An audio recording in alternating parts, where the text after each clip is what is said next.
الذي ذكر في أوله نصائح في قضاء حوائج المسلمين وفضل ذلك، ثم ختم ذلك الحديث بفضل طلب العلم والتعلم والتعليم، فإنه وظيفة الأنبياء والمرسلين لمن عرف ذلك التشريف وعمل بذلك التكليف. فالعلم مرتبة فيها التشريف وفيها التكليف. تشريف لأنه وظيفة الأنبياء والمرسلين والأولياء والصالحين والعلماء العاملين، وتكليف أي بأن يخاطب نفسه قبل أن يخاطب غيره، ويعلم نفسه قبل أن يعلم غيره، ويعمل بما علم ليتصف بالعلم. فإن كل من علم ولم يعمل ليس حقيقة هو من أهل العلم، وإن كان في الظاهر هو يحسب من أهل العلم، لكن حقيقة هو ليس من العلم حتى يعمل بما علم، لأن الذي يعلم ولا يعمل فالعلم حجة عليه. ومتى يكون العلم حجة له؟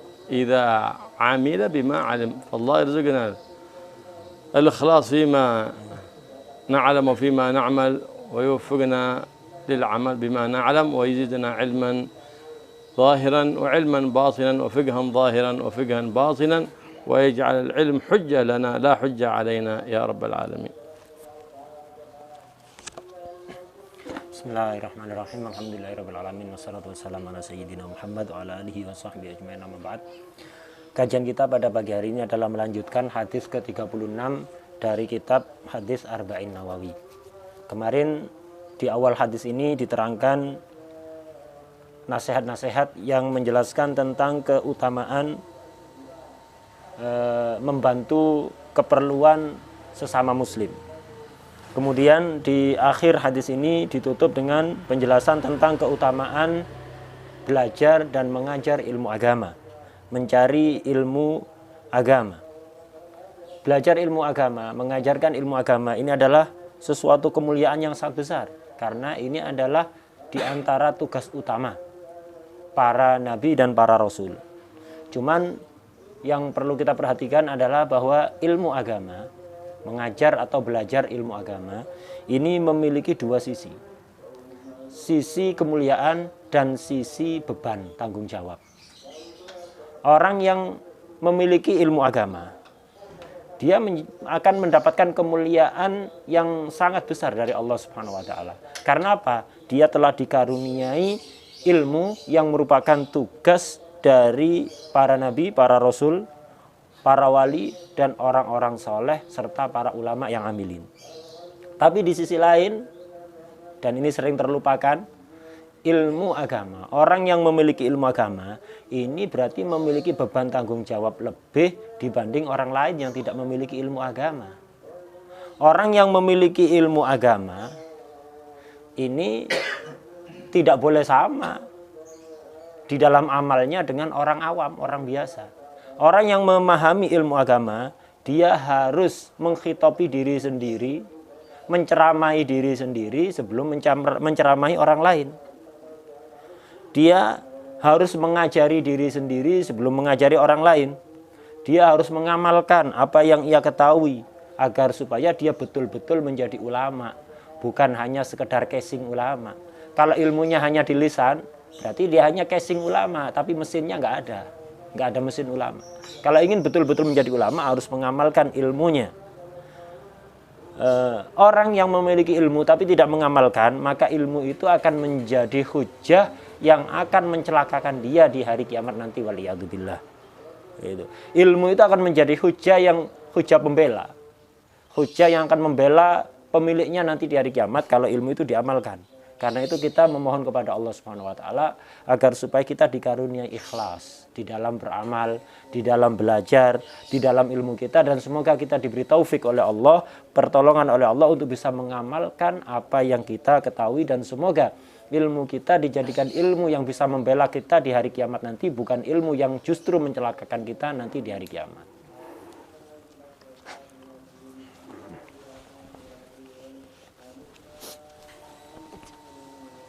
فقال صلى الله عليه وآله وسلم: ومن سلك طريقا يلتمس فيه علما سهل الله له به طريقا إلى الجنة.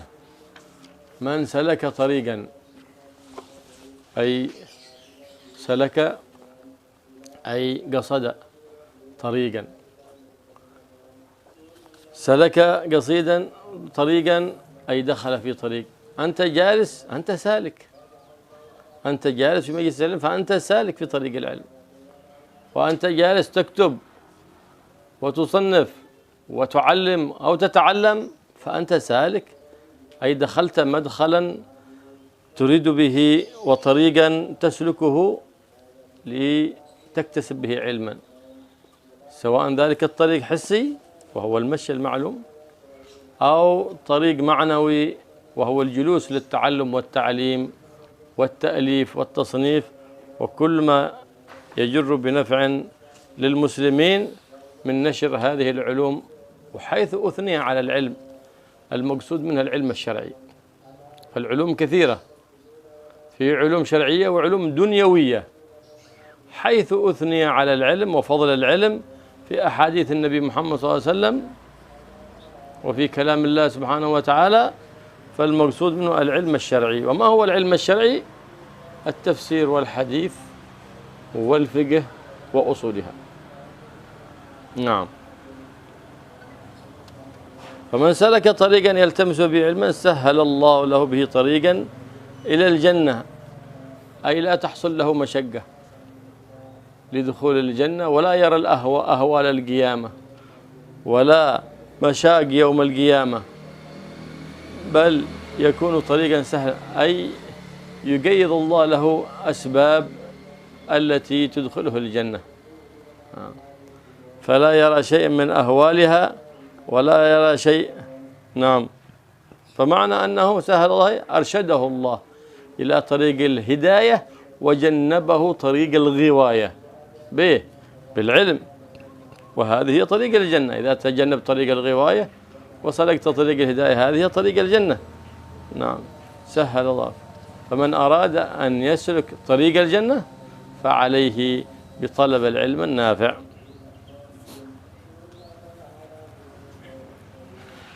Di dalam hadis lanjutan hadis ke-36 ini Rasulullah SAW bersabda, "Wa man salaka tariqan yaltamisu fihi ilman, sahhalallahu lahu bihi tariqan ilal jannah."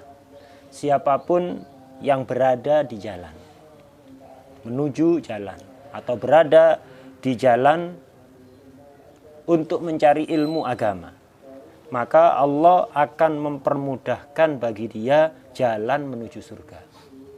Secara global hadis ini menjelaskan bahwa siapapun yang berada di jalan ilmu agama, maka akan dimudahkan oleh Allah jalan menuju surga. Salaka, yang dimaksud salaka tidak harus kita berjalan, kita diem ada di majelis ilmu. Jadi salaka ini tidak harus berjalan kita muter-muter, itu enggak. Kita diem berada di majelis taklim, belajar atau mengajar, itu berarti kita suluk fi thariqil ilm. Berarti orang seperti itu, orang yang diem ada di majelis taklim, baik belajar atau mengajar, maka dia akan dipermudah oleh Allah untuk menuju surga. Orang yang diem di rumahnya, sibuk ngarang kitab yang berisi ilmu agama dengan tujuan lillahi ta'ala agar manfaat kepada orang lain, ini juga masuk orang yang berada di jalan ilmu agama, sehingga akan dipermudah untuk menuju surga. Ilmu yang dimaksud di sini adalah ilmu agama, ilmu syar'i, hadis, ayat-ayat Al-Quran, hadis-hadis Rasulullah SAW, atau kalam para ulama orang-orang soleh yang berisi tentang pujian kepada ilmu, itu yang dimaksud adalah ilmu syar'i atau ilmu agama. Ilmu banyak, ada ilmu dunia, ada ilmu agama. Yang dimaksud di sini adalah ilmu agama. Apa itu ilmu agama? Ilmu agama itu adalah satu, tafsir, kedua, hadis, ketiga, fikih, keempat, usulul tafsir, usulul hadis, dan usulul fikih. Nah, ini adalah yang dimaksud dengan ilmu agama. Orang yang berada di jalan ilmu agama, maka akan dimudahkan oleh Allah untuk menuju surga. Artinya Allah akan mempermudah bagi dia, Allah akan mempermudah semua sebab bagi dia untuk masuk ke dalam surga, sehingga tidak akan kesulitan untuk menggapai surga. Allah akan memberikan petunjuk kepada dia jalan-jalan hidayah dan akan menjauhkan dia dari jalan-jalan kesesatan. Itu maksudnya. نعم. فلهذا كان أشد شيء على الشيطان هم العلماء، فلهذا يحاول الشيطان يفتن بين العلماء حتى إذا اختلفوا لم يكن هناك نفع بهم، أو يوجههم إلى أمور الدنيا. والعلم إذا طلب به الدنيا فقد ذهبت هيبته وذهبت بركته. فإذا كما قال سيدنا عمر: إذا رأيتم العالم يؤثر الدنيا أو يميل إلى أبناء الدنيا فاتهموه في دينكم. لكن العالم الحقيقي هو الذي إن احتيج إليه نفع، وإن استغني عنه أغنى نفسه واكتفى بنفسه. ولا عالم واحد أشد على الشيطان من 1000 عابد كما ورد في الحديث عنه صلى الله عليه وسلم. عالم واحد، لأن بموت العابد مات فرد من الأمة، وبموت العالم تموت أمة. هذا كثير من يخطئ، لكن إذا أخطأ العالم بغلطه وبزلته يزل العالم، بزلة عالم يزل العالم. فلهذا يتنبه العالم في أقواله وفي أفعاله، لأن كثيرا الآن يحتجون: فلان يسوي كذا، وفلان قال كذا، وفلان أفتى بكذا. فيحاسب نفسه على أقواله وعلى أفعاله. أما إذا أخطأ إنسان من العوام أخطأ على نفسه، ما حد بيذكره. فموت العالم ثلمة في الدين، وموت العامي حجر تقيت من الطريق بموت العالم. فلهذا ينبغي لمن أظهرها الله بمظهر العلم أن يحاسب نفسه على أفعاله وأقواله. فكثير اليوم من العوام يحتجون بفعل من الأساتذة. بعض الأساتذة يهين العلم، يهين الدين. بعض الأساتذة بإهانته للعلم والدين يهين النبي محمد سيد المرسلين، وهو يدعي محبة النبي محمد صلى الله عليه وسلم. كثير تجرأوا على فعل الحرام، وقيل لهم إن هذا تجارتكم في الحرام، يتاجر في الأدوية المحرمة أو في المخدرات أو في شيء من البيوع التي من الربا أو نحو ذلك. فقال إن الأساتذة يأتون يأخذون قرضا مني، بل يطلبون المساعدة مني ويقبلون المال مني إذا أعطيتهم. هؤلاء أساتذة أعانوا على هدم الدين. فكيف كانت حجة هذا العامي المسكين؟ بماذا احتج؟ ما يعرف شيء من القرآن ولا السنة، احتج بفعل هذه الأساتذة. هذا أستاذ فالصو، وكان أستاذ أصلي. اللي فعل هذا أستاذ فالصو، بعد ما تعرف حقيقة المال وحقيقة التجارة حق هذا وتقرب منه ولا تنصحه، اعلم أنك أستاذ فالصو ليس أستاذ أصلي. فكنت أستاذ أصلي يقول: لا، بيني وبينك الله، لا أريد مالك ولا تقرب مني حتى ترجع عن هذا الحرام، ولا أدخل بيتك.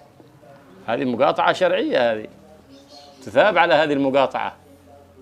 المقاطعة حرام صح، لكن عندما إنسان تقطعه لأنه يترك الصلاة، لأنه يتاجر في الحرام أو يفعل الحرام، علمت ذلك فقاطعته، لذلك تحصل ثواب وأجر عند الله سبحانه وتعالى.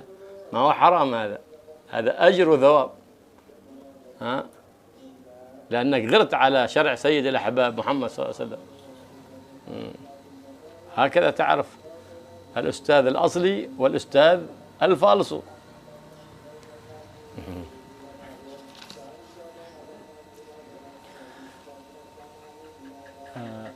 Saking mulianya ilmu agama, sehingga setan itu kesulitan untuk menghadapi orang yang alim, 1000 orang yang ahli ibadah, tapi tidak alim, itu lebih mudah ditaklukkan oleh setan dibanding 1 orang alim yang beneran. Jadi 1 orang alim lebih sulit untuk ditaklukkan oleh setan dibanding 1000 orang yang ahli ibadah tapi tidak alim. Karena itu fokus utama setan itu adalah untuk menyesatkan ulama, bukan orang yang ahli ibadah. Kenapa? Orang ahli ibadah gampang, enteng. Orang yang ahli ibadah tapi gak alim, kalau dia sesat, dia tersesat sendiri. Tapi kalau orang alim sampai tersesat, seluruh dunia akan tersesat.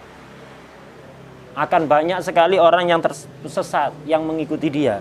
Karena itu setan itu lebih menfokuskan diri untuk menyesatkan seorang alim dengan mengadu domba satu ulama dengan ulama lainnya. Atau orang yang dikenal sebagai orang alim itu akan dibelokkan oleh setan untuk mencari dunia. Yang seharusnya dia fokus menyebarkan ilmu agama itu dibelokkan, banting setir, belok ke arah dunia atau mendekat kepada orang-orang yang cinta dunia. Sayyidina Umar, kalau orang alim sudah seperti itu, maka barokah ilmunya akan menjadi hilang. Jadi dia hanya casing ulama tapi hakikatnya bukan ulama. Sayyidina Umar radhiyallahu taala anhu pernah berpesan, kalau kalian melihat orang alim kok cinta dunia atau pergaulannya dengan orang-orang yang cinta dunia, maka kalian harus curiga. Jangan gampang percaya dengan orang alim seperti itu. Kalian harus curigai dia urusan agama kalian. Jangan diikuti omongannya, hati-hati. Siapa itu? Orang alim yang cinta dunia atau pergaulannya dengan orang-orang yang cinta dunia. Orang alim hakiki itu seperti apa sih? Ada 2 tandanya. Kalau dia diperlukan akan memberikan manfaat. Ketika dia tidak diperlukan, dia akan sibuk ngurusi dirinya sendiri. Ini orang alim hakiki. Ketika dia diperlukan oleh masyarakat, dia selalu siap untuk memberikan manfaat. Ketika dia tidak dihiraukan, tidak diperlukan oleh masyarakat, maka dia mensibukkan dirinya sendiri. Fokus memperbaiki hubungannya dengan Allah Subhanahu wa taala. Orang alim itu kalau sampai salah, ini yang salah orang seluruh dunia. Karena itu orang alim, orang yang disebut ustadz di tengah-tengah masyarakat itu harus betul-betul hati-hati di dalam berucap atau bersikap. Karena apa? Karena orang awam akan menjadikan ucapan Anda sebagai dalil. Orang awam akan menjadikan sikap Anda, perbuatan Anda sebagai dalil untuk membenarkan kesalahan mereka. Orang alim yang tidak perhatian dengan ucapannya, di dalam berucap tidak hati-hati, di dalam bersikap tidak hati-hati, ini berarti dia telah menghinakan ilmu, menghinakan agama, bahkan menghinakan Rasulullah SAW, menistakan Rasulullah SAW, tapi ngaku-ngakunya cinta kepada Nabi. Banyak orang awam itu berani melakukan perkara haram, ketika dinasehati tidak mau nerima, alasannya karena melihat seorang alim memiliki sikap yang terkesan mendukung perbuatan dia. Kata beliau, ada orang yang profesinya haram, pekerjaannya didasari dengan riba atau berdagang barang-barang yang terlarang seperti narkoba. Beliau mengetahui sendiri ada orang yang pekerjaannya haram seperti itu. Ketika dia diperingatkan, kamu jangan bekerja yang seperti ini riba haram. Ini berdagang barang-barang terlarang seperti narkoba, obat-obatan terlarang. Ini tidak diperbolehkan oleh agama, haram ini. Apa jawaban dia? Emangnya kenapa saya bekerja seperti ini? Banyak kok ustadz-ustadz yang datang ke saya, utang uang saya, dan mereka tahu pekerjaan saya. Kalau saya kasih hadiah, mereka mau nerima. Bahkan mereka kalau perlu apa-apa, kirim proposal kepada saya. Kalau mereka mau bikin apa, kirim proposal pada saya, dan mereka ustadz-ustadz itu tahu pekerjaan saya. Berarti ini kan banyak ustadz-ustadz yang dukung saya, berarti pekerjaan saya ini nggak masalah. Buktinya banyak ustadz-ustadz yang menikmati hasil pekerjaan saya ini. Lah, ustadz seperti ini adalah ustadz yang palsu. Kalau tidak tahu, maka tidak ada masalah. Ustadz tersebut tidak tahu pekerjaan orang ini, nggak masalah. Tapi kalau setelah tahu, wajib kita harus menjauhi orang seperti ini, biar mau sadar bahwa pekerjaannya itu salah. Kita tidak boleh dekat-dekat sama dia, kita harus memutuskan hubungan dengan orang seperti ini. Ini adalah memutuskan hubungan yang syar'i, yang mendapatkan pahala. Memutuskan hubungan sesama muslim itu hukumnya haram, kecuali kalau tujuannya untuk membela agama, seperti tadi yang dicontohkan. Seorang alim kalau salah itu berbahaya, karena akan berpengaruh pada orang lain. Beda kalau orang awam.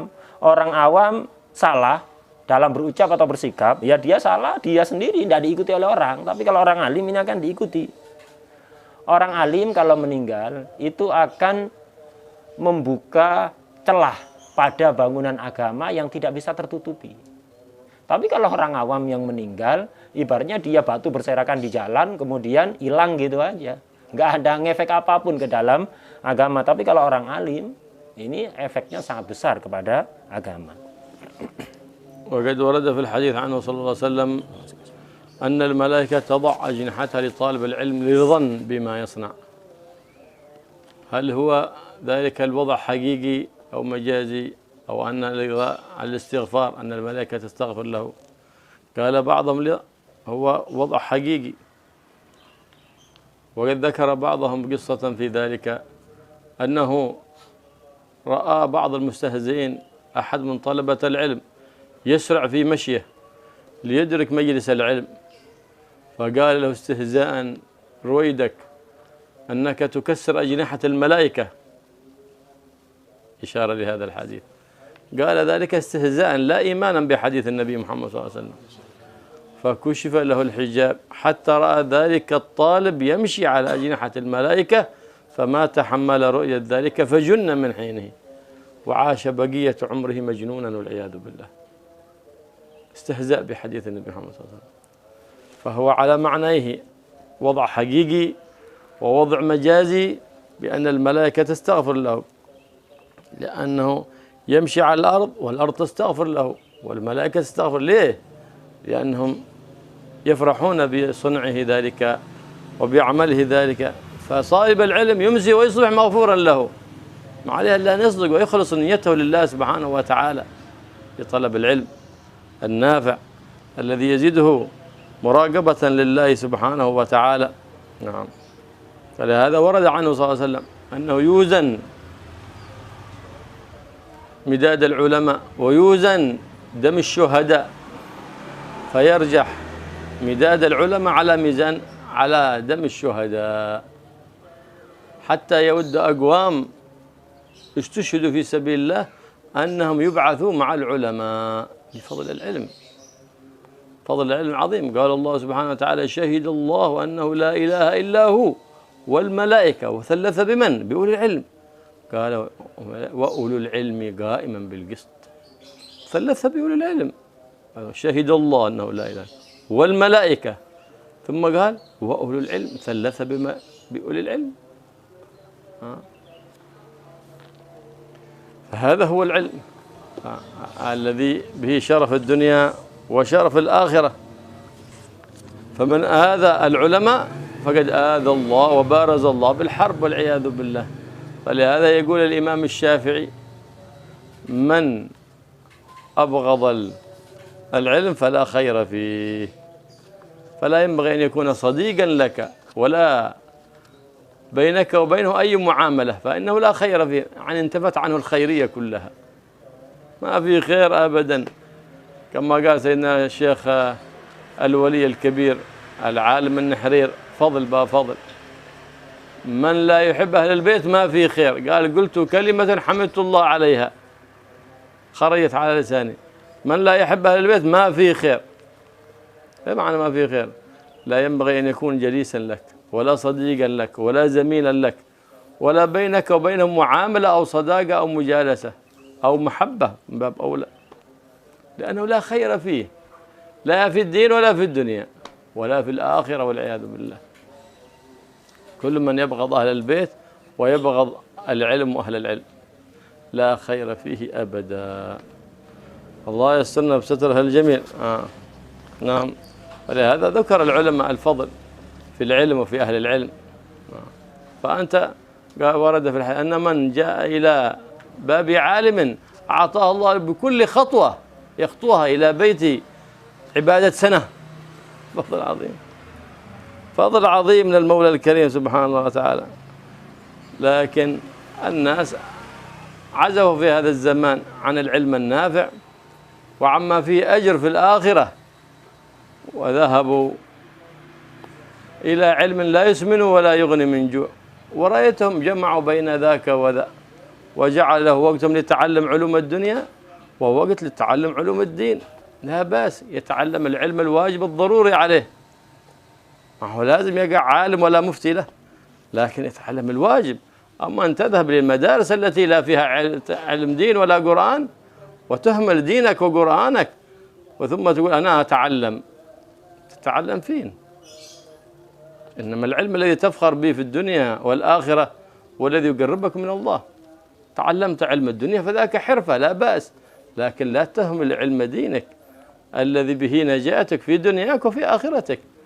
الله يلهمنا الحق والصواب في الحركات والسكنات والأقوال والأفعال يا رب العالمين. Di dalam salah satu hadis Rasulullah SAW pernah menjelaskan bahwa para malaikat itu akan menghamparkan sayapnya untuk para pencari ilmu agama. Kenapa malaikat melakukan itu? Karena mereka senang dan ridho atas apa yang dilakukan oleh santri tersebut. Apa yang dimaksud menghamparkan sayap? Apakah betul-betul menghamparkan sayap makna hakiki ataukah makna majazi? Artinya malaikat selalu memintakan istighfar, ampunan untuk para santri yang mencari ilmu agama. Nah, ada sebagian ulama yang mengatakan ini maksudnya istighfar, artinya makna majaz. Ada sebagian ulama lagi mengatakan tidak, makna hakiki, memang betul-betul malaikat itu menghamparkan sayapnya. Dan yang lebih tepat adalah hadis ini mengandung dua makna sekaligus, makna hakikat dan makna majaz. Jadi yang dimaksud malaikat menghamparkan sayapnya, malaikat betul-betul menghamparkan sayapnya. Dan malaikat memintakan istighfar. Jadi dua-dua makna ini sama-sama dimaksud. Dan makna hakiki ini ada dalil pendukungnya. Diceritakan dulu itu ada santri itu terburu-buru ingin berangkat ke tempat gurunya, ingin berangkat ke majelis taklim, berangkatnya itu terburu-buru, tergesa-gesa. Kemudian ada sebagian orang yang di hatinya tidak ada cinta pada ilmu agama dan tidak ada takdim kepada Rasulullah SAW. Orang ini mengetahui bahwa ada hadis Nabi yang menjelaskan bahwa kalau ada santri berangkat mencari ilmu agama, maka malaikat akan menghamparkan sayapnya. Tapi dia ini tidak ada takdim kepada Nabi, tidak ada takdim kepada hadis Nabi. Ketika melihat santri yang berangkat terburu-buru tadi, orang tadi ini ngenyek, melecehkan santri tadi. Kang santri, jangan cepet-cepet kalau lari, kasihan malaikat pecah semua nanti sayapnya. Dia ngomong kayak gini karena melecehkan hadis Nabi, meremehkan hadis Nabi, tidak meyakini hadis Nabi, bukan karena percaya pada hadis itu. Dia mendengar hadis itu, tapi tidak percaya. Akhirnya dia meledek santri tadi itu, ngenyek. Kang santri, jangan lari-lari, jangan cepet-cepet kalau jalan, kasihan malaikat pecah kabeh sayapnya nanti. Pecah semua sayapnya. Akhirnya karena dia melecehkan hadis Nabi, langsung Allah membuka tabir dan akhirnya dia betul-betul melihat sayap malaikat itu dihamparkan ada di tanah untuk dilewati oleh santri. Melihat itu tidak kuat, dia langsung gendeng, langsung gila sampai mati dia gila. Waliyadzubillah. Karena itu hati-hati mendengar hadis Nabi. Kalau kita tidak mampu memaham maknanya, tetap kita harus taklim. Jangan kemudian melecehkan hadis Nabi, bahaya, bisa gendeng sampai mati kayak orang tadi. Itu. Kemudian apa? Makna kedua yang dimaksud menghamparkan sayap ini adalah malaikat selalu memintakan istighfar untuk orang yang mencari ilmu agama. Doanya malaikat beda dengan doa kita. Kalau doanya malaikat, karena mereka tidak pernah maksiat, pasti diterima oleh Allah. Jadi santri yang belajar ilmu agama selalu dimintakan istighfar oleh malaikat. Sehingga dia di pagi hari diampuni dosa-dosanya oleh Allah. Di sore hari dia dosanya diampuni oleh Allah Subhanahu wa Ta'ala. Karena itu Anda yang menjadi santri, Anda yang senang belajar ilmu agama, perbaiki niat. Yang serius dalam belajar, perbaiki niat. Jangan bingung. Dosa-dosa Anda akan diampuni oleh Allah SWT. Yang penting serius dalam mencari ilmu dan niatnya yang benar. Kemuliaan ilmu itu mengalahkan kemuliaan syahid di dalam membela agama Allah. Dikatakan dalam salah satu hadis, tintanya ulama itu ditimbang dibandingkan dengan darahnya orang-orang yang mati syahid membela agama Allah. Ternyata yang lebih berat, yang lebih unggul itu adalah tintanya ulama. Jadi tintanya ulama itu lebih unggul dibanding darahnya orang yang mati syahid. Bahkan dikatakan dalam sebagian riwayat, orang-orang yang mati syahid setelah dia mendapatkan pahala yang sangat besar gara-gara dia mati syahid, kemudian dia melihat pahala yang didapatkan oleh ulama. Dia melihat, ternyata pahala ulama lebih besar. Akhirnya orang yang mati syahid itu berangan-angan kepingin hidup lagi, ingin menjadi ulama, sehingga nanti ketika mati dibangkitkan bersama para ulama. Sampai seperti itu orang yang mati syahid. Padahal orang yang mati syahid seperti itu dijamin masuk surga. Tapi pahala ulama jauh lebih besar dibanding orang yang mati syahid. Keistimewaan ulama ini pun dijelaskan dengan tegas oleh Allah Subhanahu wa Ta'ala di dalam Al-Quran.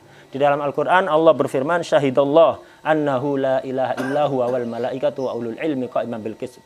Yang bersaksi bahwa tidak ada Tuhan selain Allah, yaitu yang betul-betul mengesahkan Allah, itu pertama Allah sendiri, kedua malaikat, yang ketiga siapa? Ulama. Artinya tanpa ilmu agama tidak akan benar tauhid itu. Tidak akan benar. Yang betul-betul mengesahkan Allah, ya Allah itu sendiri, kemudian malaikat, dan yang ketiga adalah ulama.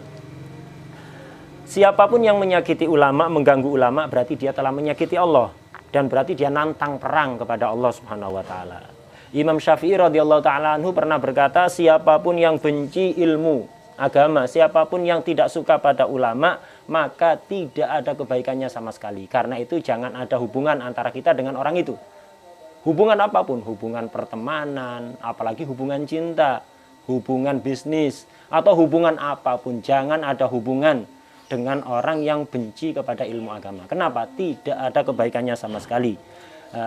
Perkataan senada cuman untuk Ahlul Bait disampaikan oleh seorang alim yang betul-betul alim hakiki, orang yang saleh, yaitu Syekh Fadl Bafadl radhiyallahu ta'ala anhu. Beliau mengatakan, siapapun yang tidak cinta kepada Ahlul Bait, maka tidak ada kebaikannya. Kalau kita mengetahui ada orang benci pada Ahlul Bait, maka jangan pernah ada hubungan antara kita dengan orang itu, karena tidak ada kebaikannya sama sekali. Jangan suka duduk bareng mereka, jangan punya hubungan bisnis sama mereka, jangan punya hubungan pertemanan dengan orang-orang tersebut. Kemudian kembali kepada keutamaan ilmu. Dikatakan bahwa dalam salah satu hadis, orang yang berangkat dari rumah menuju tempatnya orang alim untuk ngaji, maka setiap langkahnya akan dicatat ibadah selama 1 tahun. Bisa dihitung kalau dari Ketangi ke sini. Itu. Jadi setiap 1 langkah dicatat ibadah 1 tahun. Itu dicatat ibadah 1 tahun. Nah, karena itu kita harus betul-betul perhatian kepada ilmu agama ini. Itu minimal ilmu yang fardu ain. Minimal ilmu yang fardu ain. Kalau Anda mau belajar ilmu umum, ilmu duniawi, nggak masalah, asalkan digabungkan dengan ilmu agama. Adapun hanya belajar ilmu umum tanpa belajar ilmu agama, Anda akan menyesal nanti. من أعطي العلم مع تقوى الله فقد أعطي خير الدنيا وخير الآخرة. لهذا يقول النبي محمد صلى الله عليه وسلم: من أراد أن ينظر إلى عتقاء الله من النار فلينظر إلى المتعلمين. فضل العلم عظيم جم، وكان أول ما يحتاج أن نحن نظهر فضل العلم، لأن الناس كانوا في الزمان الأول مقبلين على العلم الشرعي، لكن الآن لما أعرض الناس عن العلم الشرعي احتجنا لأن ننشر فضل العلم وفضل أهل العلم وفضائل العلم وما ورد في فضل العلم وأهله للناس، ليقبل الناس مرة أخرى على العلم الذي فيه نجاتهم وفيه شرفهم في الدنيا وشرفهم في الآخرة، علم النبي محمد صلى الله عليه وآله وسلم. وعلم النبي محمد صلى الله عليه وسلم فيه كل شيء. لو تأملنا قرآن النبي محمد صلى الله عليه وسلم وأحاديث النبي محمد صلى الله عليه وسلم لوجدنا فيها كل شيء. فلهذا لما أعرض الناس في هذا الزمان علم احتجنا لأن ننشر فضائل العلم، والناس عازفين عن العلم النافع وأقبلوا على العلم الذي لا ينفع. يسمونه الدراسات الحرفية أو المدارس الحرفية المهنية أو الجامعات الحرفية المهنية. حتى صارت الجامعات الإسلامية والعياذ بالله حرفية مهنية يدخلها لأجل الوظيفة ولأجل العمل، لا لأجل إشهار وإظهار شرع النبي محمد صلى الله عليه وسلم وإحياء سنة النبي محمد صلى الله عليه وسلم. وهذا أخس أن تقصد الدين للدنيا، وقد إنسان يقصد الدنيا للدنيا والعياذ بالله على ما فيه، لكن لا يعرض عن الله. المصيبة أن تقصد الدين للدنيا وأن تبيع دينك بعرض يسير من الدنيا، هذا هو الذي يقع فيه الإنسان في الخطر والشقاء والعياذ بالله. الله يجعل تعليمنا وتعلمنا ابتغاء مرضات الله سبحانه وتعالى، ويجعل الدنيا في أيدينا لا في قلوبنا. Siapapun yang diberi ilmu plus takwa, bukan hanya ilmu plus takwa, maka berarti dia telah dikaruniai kebaikan dunia dan akhirat. Karena itu dalam hadis dikatakan, siapapun yang kepingin melihat orang-orang yang dibebaskan dari api neraka oleh Allah, maka silahkan pandang orang-orang yang sibuk mencari ilmu agama, belajar ilmu agama. Ini semua hadis-hadis dari awal tadi menjelaskan tentang keutamaan ilmu. Ini penting untuk kita sebarluaskan di zaman ini. Kalau zaman dulu tidak perlu. Zaman dulu itu orang nggak usah diiming-imingi hadis-hadis seperti ini, mereka sudah semangat belajar ilmu agama. Jadi tidak terlalu perlu untuk disebarluaskan. Tapi kalau zaman sekarang, orang-orang kebanyakan telah berpaling dari ilmu agama, mereka hanya fokus belajar ilmu dunia, maka kita harus sering-sering menyebutkan hadis-hadis yang menjelaskan tentang keutamaan ngaji, keutamaan belajar ilmu agama. Ilmu agama ini adalah ilmunya Rasulullah Sallallahu Alaihi Wasallam. Ini warisan Rasulullah. Dan ilmu Nabi ini kita pingin apa sih? Semua ada di dalam ilmunya Nabi. Kalau kita, asalkan kita mau betul-betul merenungkan atau menta'amul Al-Quran, ayat-ayat Al-Quran, merenungkan hadis-hadis Nabi, kita akan menemukan segala sesuatu di situ. Segala ilmu pengetahuan ada di situ. Karena itu eman-eman kita selama ada kesempatan untuk mencari ilmu agama, hendaknya kita manfaatkan sebaik-baiknya. Adapun belajar ilmu umum itu asal tidak mengabaikan ilmu agama tidak ada masalah. Kalau hanya kita belajar di sekolah-sekolah umum, jangan berharap kita dapat ilmu agama. Sekolah-sekolah umum itu didirikan tujuannya hanya untuk dunia. Jadi tujuan sekolah-sekolah umum itu apa sih? Biar kalau lulus gampang untuk mendapatkan pekerjaan dengan ijazahnya. Itu tujuannya, nggak ada yang lain, nggak ada. Jadi jangan pernah berkhayal bahwa anak kita kalau kita sekolahkan umum dia juga akan mendapatkan ilmu agama. Jangan berkhayal seperti itu. Itu adalah sekolah yang didirikan tujuannya murni untuk dunia, melatih keterampilan seseorang di dalam urusan dunia. Perguruan tingginya juga demikian. Bahkan yang lebih disayangkan saat ini, perguruan tinggi agama pun itu didirikan kebanyakan tujuannya adalah untuk dunia. Jadi sekolah tinggi sampai perguruan tinggi, jurusan agama. Tujuannya apa? Biar kalau lulus gampang jadi PNS. Itu. Biar kalau lulus gampang nyari pekerjaan. Lah ini ilmu agama kok dimaksudkan untuk tujuan dunia. Ini lebih jelek dibanding orang yang hanya fokus pada dunia. Orang yang fokus tujuan hidupnya dunia. tapi tidak bertopengkan agama, itu masih mending dibanding topengi agama tapi tujuannya adalah dunia. ثم تكلم الرسول صلى الله عليه وسلم في آخر هذا الحديث عن فضل الذكر وفضل الاجتماع على طاعة الله، فقال صلى الله عليه وآله وسلم: وما اجتمع قوم في بيت من بيوت الله. المراد في مكان، ذكر البيت هنا المراد بيت الله المسجد، ليس المقصود في بيت، في معهد، في رباط، في زاوية، في مكان، لكن ذكر المسجد لشرفه لأنه أفضل الأماكن. في مصلى اجتمع قوم يذكرون الله ابتغاء مرضات الله سبحانه وتعالى، قال: يتلون كتاب الله، يقرؤونه ويتدارسونه بينهم، والمدارسة لها كيفيات، وأن يقرأ الإنسان مقرأ من القرآن ثم يقرأه الآخر بعده ويتدارسون ذلك المقرأ، أو صفحة من القرآن ثم يتدارسه الباقون، أو أن القراءة تستمر، هذا يقرأ مقرأ ثم هذا يقرأ الذي يليه ثم هذا الذي يليه ثم هذا الذي، تدور القراءة بينهم.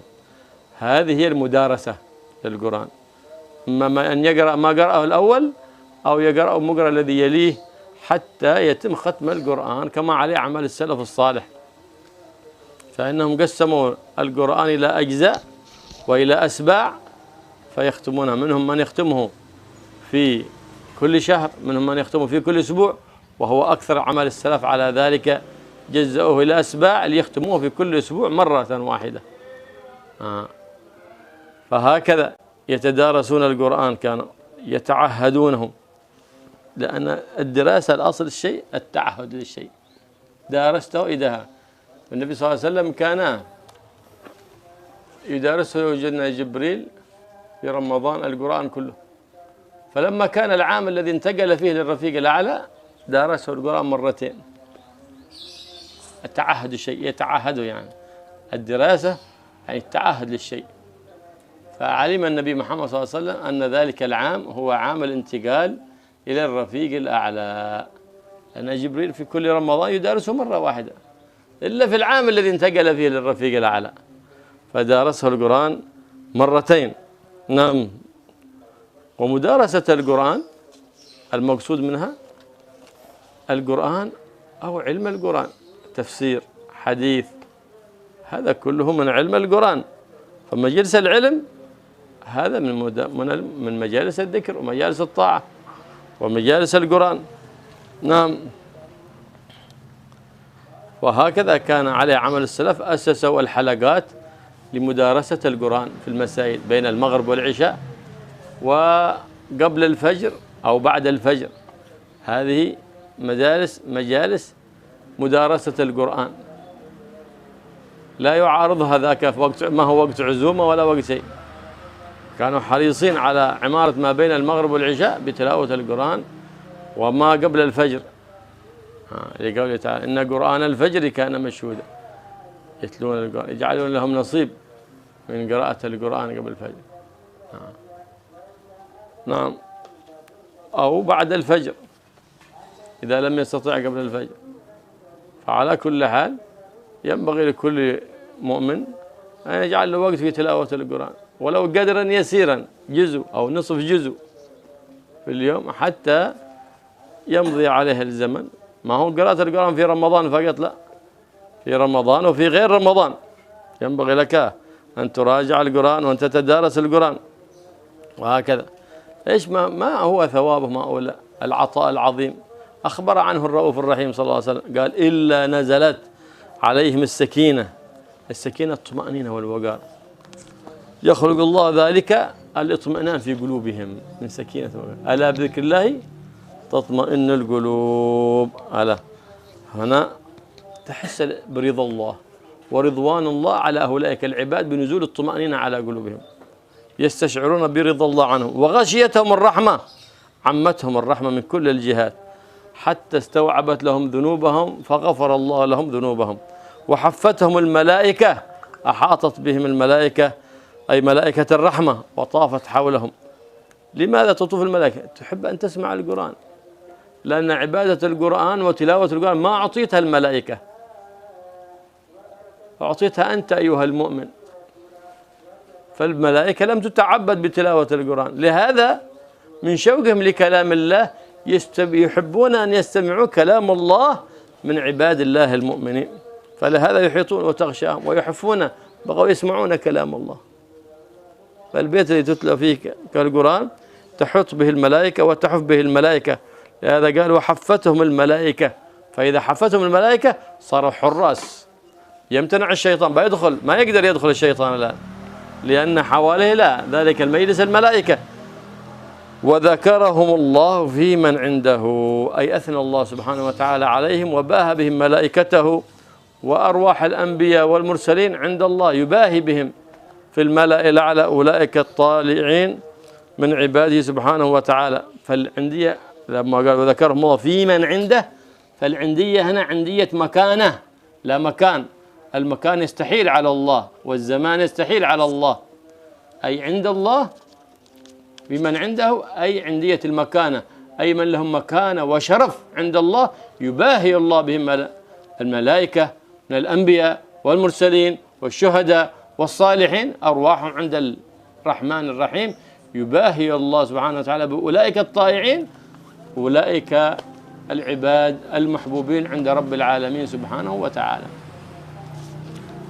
Kemudian setelah membahas tentang pentingnya ilmu agama, keutamaan ilmu agama, di akhir hadis Rasulullah SAW menjelaskan tentang keutamaan tadarus Al-Quran.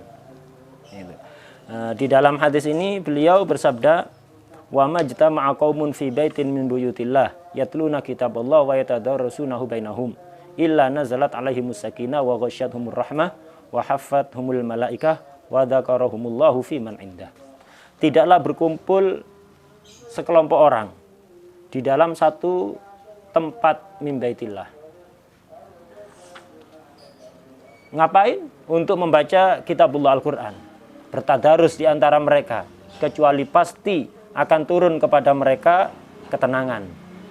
Mereka akan diliputi rahmah dan mereka akan dikelilingi oleh malaikat pembawa rahmat, dan Allah akan membanggakan mereka, memuji mereka di malaikat yang ada di sisi Allah Subhanahu wa taala.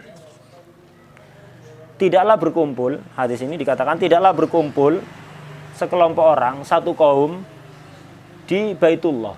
Baitullah ini aslinya masjid, tapi yang dimaksud di sini secara umum, di mana saja, di musola, di madrasah, di pondok pesantren, di mana saja. Yang penting di situ berkumpul untuk membaca kitab Allah, yaitu Al-Quran. Kemudian bertadarus Al-Quran. Tadarus ini banyak caranya.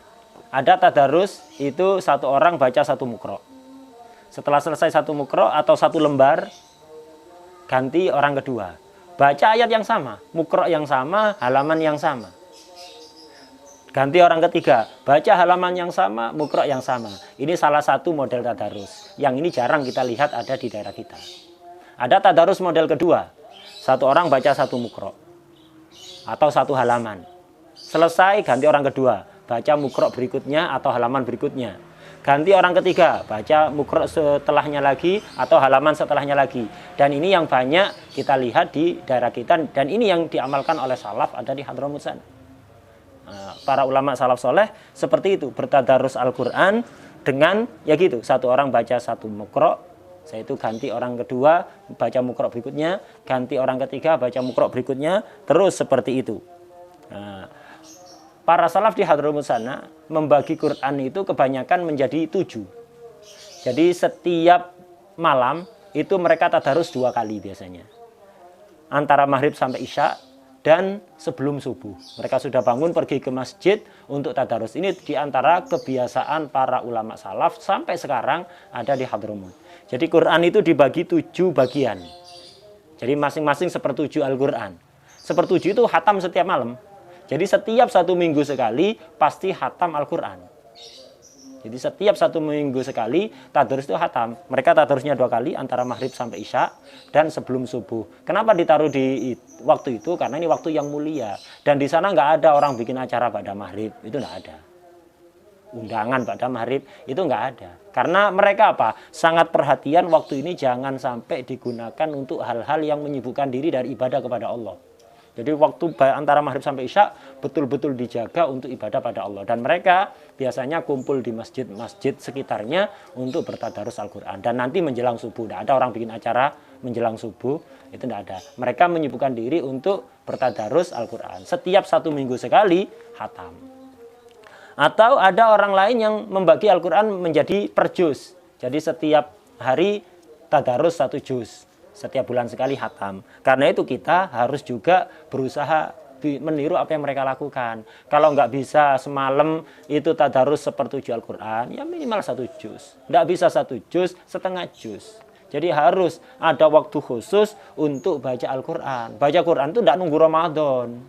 Jadi bukan hanya di bulan Ramadan baca Quran, itu sepanjang tahun kita harus rutin ada waktu khusus untuk baca Al-Quran di Ramadan atau selain Ramadan. Cuman kalau Ramadan ditingkatkan begitu aja, bukan hanya di Ramadan saja. Rasulullah SAW itu kalau Ramadan tadarus bersama malaikat Jibril 1 kali. Kecuali di tahun terakhir Rasulullah tadarus sama malaikat Jibril itu di bulan Ramadan 2 kali. Nah, dan Rasulullah paham dari situ, ini berarti tahun terakhir beliau akan segera berpindah ke Ar-Rafiqul A'la. Itu. Kemudian yang dimaksud tadarus Al-Quran ini bisa bermakna tadi yang diterangkan itu. Jadi tadarus Al-Quran seperti yang berlaku di masyarakat. Nah, itu tadarus. Termasuk tadarus Al-Quran adalah mempelajari ilmu yang terkandung di dalam Al-Quran. Mempelajari tafsir, mempelajari hadis, mempelajari fikih dan ilmu agama lainnya. Ini termasuk kategori tadarus Al-Quran yang memiliki fadilah seperti yang tadi yang diterangkan. Yaitu mereka akan diberi sakinah, ketenangan, diliputi rahmah dan dijaga oleh para malaikat pembawa rahmah. Itu. Kemudian yang dimaksud sakinah, jadi orang yang berkumpul di satu tempat untuk membaca Al-Quran dan bertadarus Al-Quran atau mempelajari ilmu agama tadi, balasannya apa dari Allah? Pasti orang seperti itu akan diberi sakinah, ketenangan hati oleh Allah Subhanahu wa Ta'ala. Yang ketenangan hati itu akan memunculkan akhlak-akhlak mulia. Di antara yang terbesar adalah ridho Allah Subhanahu wa Ta'ala. Allah akan ridho pada dia dan dia akan ridho, hatinya selalu ridho kepada Allah Subhanahu wa Ta'ala. Ini yang dimaksud sakinah, ketenangan hati, yang dari ketenangan itu akhirnya dia akan ridho terhadap apapun keputusan Allah Subhanahu wa Ta'ala. Yang kedua fadilahnya, dia akan selalu diliputi rahmah. Itu. Sehingga rahmah itu menyeluruh ke seluruh sel tubuhnya. Sehingga kalau rahmah sudah masuk ke seluruh sel tubuh, akan menghapuskan dosa-dosa yang nempel ada di situ. Semua dosa yang ada di situ akan terhapus oleh rahmah yang meliputi dia. Kemudian ketiga fadilahnya adalah wahaffat humul malaikah. Dia akan dikelilingi oleh malaikat. Malaikat di sini yang dimaksud adalah malaikat rahmah. Kenapa orang yang berkumpul, bertadarus Al-Quran, mempelajari agama, itu dikelilingi oleh malaikat? Malaikat ingin mendengarkan bacaan Al-Quran dari dia. Kenapa? Malaikat itu senang Al-Quran, tapi mereka bukan termasuk ibadah mereka baca Al-Quran. Jadi Allah memberikan mereka ibadah yang lain. Tidak dikasih ibadah baca Quran. Mereka kepingin, akhirnya apa? Karena tidak dikasih ibadah baca Quran, mereka akan mendekat kepada orang-orang mukmin yang membaca Al-Quran. Jadi mereka senang untuk mendengarkan bacaan Al-Quran. Kalau rumah kita kepingin dikelilingi malaikat rahmah, sering-seringlah baca Quran. Mereka pasti akan selalu datang. Hobi mereka mendengarkan Al-Quran. Baca nggak bisa, nggak dikasih izin oleh Allah SWT. Kita yang dikasih izin, dikasih izin kok tidak digunakan dengan baik. Kemudian untuk tabarruk, untuk takzim juga pada orang yang baca, dan di antara tugasnya malaikat yang mengelilingi orang yang baca Quran adalah untuk menjaga orang yang baca itu dari gangguan setan. Sehingga orang yang sering baca Al-Quran akan terjaga dari gangguan setan, bisikan-bisikan buruk setan. Kenapa? Dibentengi oleh malaikat. Kemudian wadzakarahumullahu fiman indah. Allah akan menyebut orang-orang tersebut, menyebut di sini maksudnya memuji dan membanggakan orang-orang yang baca Al-Quran tersebut di malaikat-malaikat yang ada di sisinya. Di sisi Allah maksudnya kemuliaannya sangat besar di sisi Allah. Bukan berarti jejer di sampingnya Allah dari sisi tempat, enggak. Allah mustahil bertempat. mustahil terliputi oleh waktu atau tempat. Maksudnya Allah akan membanggakan kepada malaikat-malaikat yang memiliki kedudukan dekat kepada Allah Subhanahu wa taala. نعم الناس تحسن السلف الصالح الاجتماع لمجالس القرآن، الاجتماع مجالس الذكر من التهليل والتسبيح، الاجتماع لمجالس الصلاة على النبي محمد صلى الله عليه وسلم التي هي مظهر من مظاهرها الاجتماع للمولد أو لقراءة البردة. المقصود منه الإكثار من الصلاة على النبي محمد صلى الله عليه وسلم، فهذه من مجالس الذكر. لكن ينبغي للإنسان أن يراعي في قراءة القرآن، لا يشوش على غيره كما يحصل ذلك في يوم الجمعة. الإنسان بيقرأ سورة الكهف وهذا يشوش عليه برفع صوته بقراءة القرآن. السلف الصالح كانوا يذكرون بصلاة الجمعة ليتجهز الناس بالصلاة على النبي محمد صلى الله عليه وسلم. وكثير من يقرؤون القرآن في المناير وفي المايك والسماعات ولا أحد يسمع لهم، فذاك هذا فيه وعيد شديد لمن يتكلم والقرآن يتلى، تعرض الناس للخطر، وأنت تقرأ بصوت عالي شوشت على الناس. النبي محمد صلى الله عليه وسلم لما سمع بعض الصحابة هكذا يجهرون فقال وهذا يقرأ وهذا يقرأ وهذا يقرأ، ربما إن كنت حافظ لهذه السورة لكن لما أسمع هذا أتشوش، ربما أعيد السورة مرة ثانية وثالثة لأني تشوش بقراءتك. أنت تريد أن تقرأ لله أو لا تسمعني قراءتك أنت؟ أنت إيش تريد أنت؟ أن تقرأ لله أو لتسمعني قراءتك؟ فقال النبي محمد صلى الله عليه وسلم لا يؤذي بعضكم بعضا، ألا إن كلكم مناج ربه فلا يؤذي بعضكم بعضا. لما تشوش علي بقراءتك أنا ما حد يسمع القراءة هذه. هذا قال ولا يرفع بعضكم فوق بعض. قراءة القرآن جميلة لكن والذكر والصلاة على النبي شيء زين، لكن إذا قيل لك أن هذا المايك يشوش على الجيران، هناك مرضى من الجيران، اخفض صوت المايك. خلاص صارت من عادتهم رفع السماعات في المساجد والمصليات، إذا كان هناك مريض خفض الصوت، يشتكى أحد فما يفيدك الناس. كما قال سيدنا سعيد بن المسيب عندما كان آخر الليل يتدارس القرآن مع غلام فسمع في مسجد رسول الله صلى الله عليه وسلم صوت جميل بقراءة القرآن، شخص يصلي بصوت ويرفع صوته بجميل. من هذا؟ هذا عمر بن عبد العزيز كان أمير المدينة يقوم الليل ويصلي في مسجد النبي صلى الله عليه وسلم. قال له غلام قم لهذاك الرجل اللي يصلي، قل له إن كنت بغيت قراءتك لله فلا حاجة ترفع صوتك، وإن كنت بغيتها للناس الناس ما يقولون عنك شيء. قال يا سيدي هذا رجل من المسلمين له حق في المسجد، إيش عليك منه أنت؟ فرفع صوته سيدنا سعيد بن المسيب يا أيها المصلي إن كنت تريد بقراءتك الله فلا ترفع صوتك، فلا حاجة لأن ترفع صوتك فإن الله يسمع مناجاتك، وإن كنت تريد الناس فلا يغنون عنك من الله شيء. شوف تربية سيدنا عمر بن عبد العزيز من صغره على تربية حسنة. فلما سمع صوت هذا الإمام خفف صلاته وسلم وأخذنا عليه وطرح تحت إبطيه وخرج من المسجد. من هذا؟ من هذا الرجل؟ المسؤول الأول في المدينة المنورة، أمير كان. يعني يعرفون كلام أهل الحق على الحق، والعالم أرفق بالرعية وأرفق بالعامة من أنفسهم على أنفسهم هكذا. أما لما ترى الغلط وتسكت عليه تظن هذا من الرحمة، هذا من البلاء من المنكر والعياذ بالله. ترى إنسان يسيء الأدب في المجلس أو في المسجد سواء صغير ولا كبير وتسكت ساكت وتظن نفسك أنك على أخلاق حسنة، لا أنت على قلة أدب وعلى سوء خلق والعياذ بالله. إذ سكوتك على الغلط وسكوتك على المنكر يدل على أنك شيطان أخرس. إذا كنت على هذه الغاية من الجبن فلا يحتاج أن تتصف بالعلم، فالأولى لك أن تشتغل بأمور الدنيا. فلماذا تصف نفسك بالعلم وأنك من أهل العلم وأنت جبان ما تستطيع أن تقول الغلط غلط ولا تستطيع أن تقيم العوج؟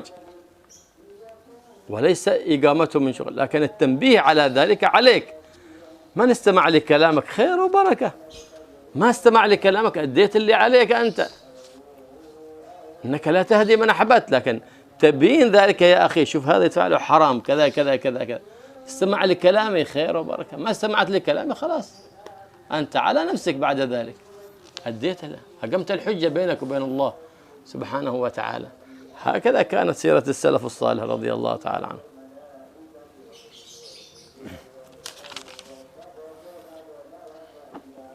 Saking mulianya Al-Quran, tadarus Al-Quran, karena itu para ulama salaf itu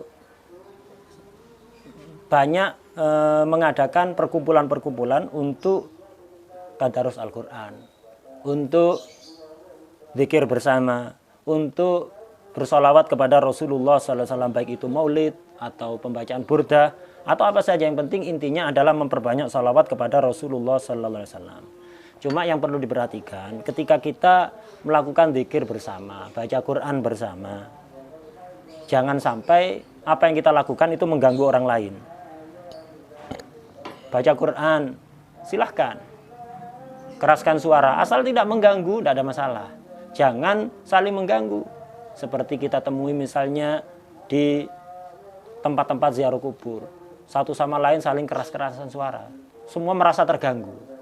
Nah, tidak seperti itu. Atau di masjid misalnya, di sebagian tempat itu sebagian orang datang awal baca kahfi dengan suara kenceng, akhirnya di sampingnya bulat bacaan kahfinya gara-gara suara yang di sampingnya itu keras. Ini sebagian daerah, kalau sini nggak ada yang datang awal itu. Jadi dengan mengeraskan bacaan itu akhirnya mengganggu yang di sampingnya itu.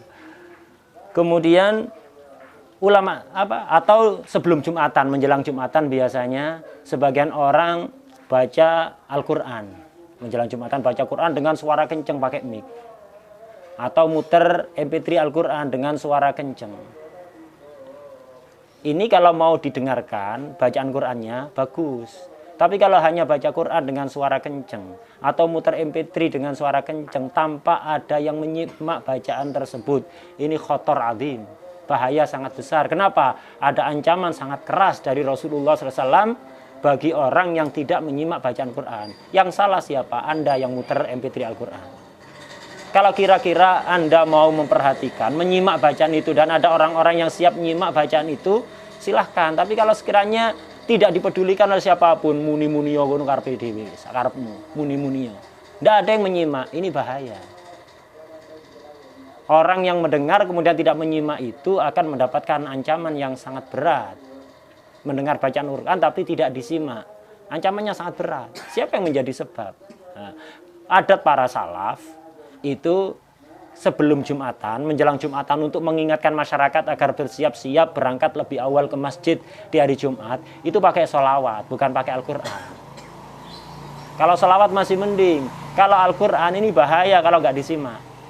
Jadi salaf itu pakai sholawat cara mengingatkannya. Jadi baca sholawat dengan suara kenceng, sehingga masyarakat paham, oh ini sudah mendekati waktu Jumatan, bukan dengan bacaan Al-Quran.